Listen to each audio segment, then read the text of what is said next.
ഈ പോസ്റ്ററിൽ ബിനോടി മോലിന്റെ എന്റെയും മഞ്ജുവിന്റെ ഒക്കെ പടം പതിക്കാത്തത് നിങ്ങളുടെ കുഴപ്പമാണ്, ഡയറക്ടറുടെ കുഴപ്പമാണ്. അതുകൊണ്ടല്ല നമ്മളെപ്പോഴും ഇതിന്റെ സെൻട്രൽ ക്യാരക്ടറും ഹീറോ ക്യാരക്ടറും ചെയ്യുന്നവരെയാണ് പൊതുവെ ഫസ്റ്റ് ലുക്ക് പോസ്റ്റർ ഇടുക. As far as my knowledge is concern ഇതിന്റെ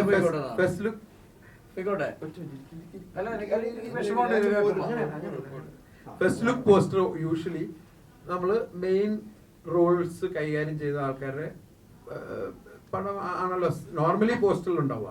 എല്ലാവരുടെയും നമുക്ക് വെക്കാൻ പറ്റില്ല. പക്ഷെ അതിൽ ഇനിയുള്ള സെക്കൻഡ് പോസ്റ്റേഴ്സ് ഒക്കെ ഓൾറെഡി ഞങ്ങൾ ഡിസൈൻ ചെയ്ത് കഴിഞ്ഞു. അപ്പം അതിൽ ധർമ്മജൻ ഭായിന്റെയും എല്ലാവരുടെയും റെഡിയാക്കി വെച്ചു. മനസ്സിലായില്ലേ? ഞാൻ മെയിൻ സ്ട്രീമിലില്ലാത്ത ആളാണോ, മഞ്ജു മെയിൻ സ്ട്രീമില്ലാത്ത ആളാണോ, ബിനുവാടിമാര് മെയിൻ സ്ട്രീമില്ലാത്ത ആളാണോ? അങ്ങനെ പറയരുത്. മെയിൻ സ്ട്രീമിൽ ഉള്ള ആൾക്കാരെന്ന് പറയുമ്പോൾ ഞങ്ങളാരായി? ഞങ്ങളിവിടെ രാവിലെ തുടങ്ങി രാത്രി വരെ ഈ ഇന്റർവ്യൂല് ഞങ്ങൾ വന്നവര് മണ്ടന്മാരും ഈ വരാത്തവര് വലിയ ആൾക്കാരും ആയോ? അത് പാടില്ല, പാടില്ല, അങ്ങനെ പറയാൻ പാടില്ല. തെറ്റായ പരാമർശമാണ്. ഇല്ല മഞ്ജു?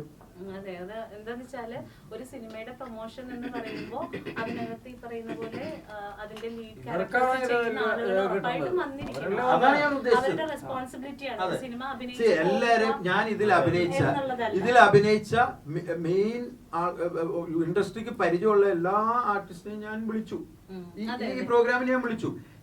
എല്ലാരും ഞാൻ അത് ഷുവർ. അതുകൊണ്ടാണല്ലോ നമ്മൾ ഇവിടെ ഇത് ചർച്ചയ്ക്ക് ഇപ്പൊ ഇത് ഇവർ എടുത്തു തന്നെ. അതുകൊണ്ടാണല്ലോ പറയുമ്പോ വാക്കുകൾ ഉപയോഗിക്കുമ്പോൾ കൃത്യമായിട്ട് ഉപയോഗിച്ചില്ലെങ്കിൽ ഞങ്ങൾക്ക് വിഷമവും. അല്ല, അത് ആരെ ഒഫൻഡ് ചെയ്യാൻ വേണ്ടി പറഞ്ഞതല്ല. അതെ, കേൾക്കൂ. എന്താണെന്നറിയോ, ഇതില് ഫസ്റ്റ് ലുക്ക് പോസ്റ്ററിൽ യൂഷ്വലി ഒരു ഫിലിമിന്റെ ലീഡ് ക്യാരക്ടേഴ്സ് ചെയ്ത ആൾക്കാരാണല്ലോ നമ്മൾ വെക്കുള്ളൂ. അതാണല്ലോ താങ്കളുടെ ചോദ്യം അതായിരുന്നല്ലോ അല്ലെ? അത് ആ ചോദ്യത്തിനുള്ള ഉത്തരമാണ് ഞാൻ കൊടുത്തത്. ഇതിൽ സെൻട്രൽ ക്യാരക്ടർ ചെയ്തതും ഹീറോ ക്യാരക്ടർ ചെയ്ത് ആളുടെ ഫേസ് ആണല്ലോ നമ്മള് ഇതിൽ ഇടുക ഫസ്റ്റ് ലുക്ക് പോസ്റ്റർ. പക്ഷെ അത് ഞങ്ങളെ ഓൾറെഡി ഉള്ള സെക്കൻഡ് പോസ്റ്റേഴ്സിലൊക്കെ എല്ലാവരുടെയും മറുപടിയാണ് ഞാൻ പറഞ്ഞത്. എനിക്ക് സാറിനോട് ഇത് നമ്മളൊരു പ്രൊമോഷൻ പരിപാടിയാണ്, പക്ഷെ ഈ ഇകഴ്ത്തിക്കൊണ്ടൊരു സംസാരം ഒന്നുകൊണ്ട് പറഞ്ഞു അങ്ങനെ ഒരിക്കലും വിചാരിക്കരുത്. അല്ല, ഞാൻ പറയട്ടെ ഇതില് പ്രീ പ്രൊഡക്ഷൻ സ്റ്റേജില് ഇതിന്റെ കാസ്റ്റിംഗില് ഞാനും കൂടെ ഫുള്ളി ഇൻവോൾവ് ആണ്. ഓരോ ക്യാരക്ടേഴ്സിന് പറ്റിയ ആർട്ടിസ്റ്റിനെ തെരഞ്ഞെടുത്തതിൽ എനിക്കും നല്ല പങ്കുണ്ട്. അങ്ങനെ അത് അനില് പറയും. നിങ്ങൾ എല്ലാരെയും തെരഞ്ഞെടുത്തതിൽ ഞാനും കൂടെ ഇൻവോൾവ് ആയിട്ടാണ്. കാരണം എന്ന് വെച്ചാൽ ഇതിന്റെ സ്ക്രിപ്റ്റ് നല്ലൊരു കോൺട്രിബ്യൂഷൻ എന്റെ ഭാഗത്തു നിന്നാണ്. അപ്പൊ ഞാനും കൂടി ഇരുന്നിട്ടാണ് ഇതിന്റെ കാസ്റ്റിങ്ങും എല്ലാം ഞങ്ങൾ തെരഞ്ഞെടുത്തത്. അപ്പൊ നിങ്ങളൊക്കെ വലിയ കലാകാരന്മാരും ആയതുകൊണ്ടാണ് നിങ്ങളൊക്കെ അപ്രോച്ച് ചെയ്തതും. സാറിത് പർപ്പസ്ഫുള്ളി പറഞ്ഞതല്ല, ഇതൊരു അറിയാതെ നാവില് വന്നതാണ്. പക്ഷെ അത് കേൾക്കുമ്പോ നമുക്കൊരു വിഷമം ഉണ്ടാവും. അതിവിടെ സംസാരിച്ചത് തീർന്നു.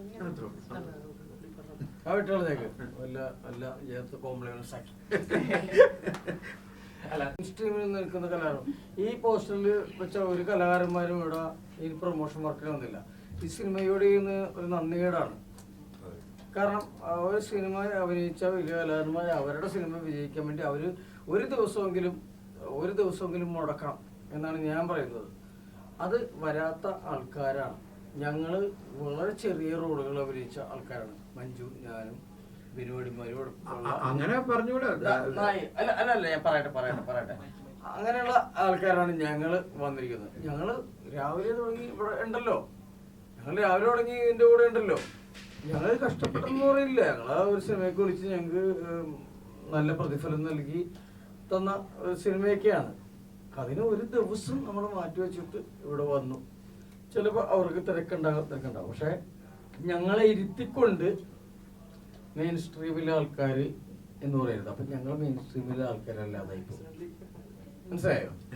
അതാണ് ഞാൻ പറഞ്ഞത്. അപ്പൊ നമ്മൾ മെയിൻ സ്ട്രീമിലുള്ള ആൾക്കാരല്ലാതാകുകയും അവർക്ക് ഭയങ്കര തിരക്കുകളായി. എനിക്ക് വേണമെങ്കിൽ തിരക്ക് വന്നിട്ട് ഞാൻ ഇങ്ങനെ വരില്ലെന്ന് പറഞ്ഞാൽ മതിയല്ലോ, ലെറ്ററിനോട് പറഞ്ഞാൽ മതിയില്ലേ. എനിക്ക് ഒരു മരിപ്പുണ്ട്, കല്യാണം ഉണ്ടെന്ന് പറഞ്ഞിട്ട് ഞാൻ വരാതിരുന്നാല് ഇന്ന് ഞാൻ വരില്ല. എനിക്ക് വരേണ്ട കാര്യമില്ല. മഞ്ജുവിന് വരേണ്ട കാര്യമില്ല. വിനോടി മരിക്ക് വരേണ്ട കാര്യമില്ല. വന്നവരെ ഇരുത്തിക്കൊണ്ട് വരാത്തവരെ പൊഴുത്തി പറയരുതെന്ന് ഞാൻ പറഞ്ഞു. അല്ല ഞാനാരും പൂഴ്ത്തിയില്ലല്ലോ. അല്ല Okay. കഴിഞ്ഞു എല്ലാം ചേർത്ത് കോംപ്ലിമെന്റ്സ് ആയി. Next question.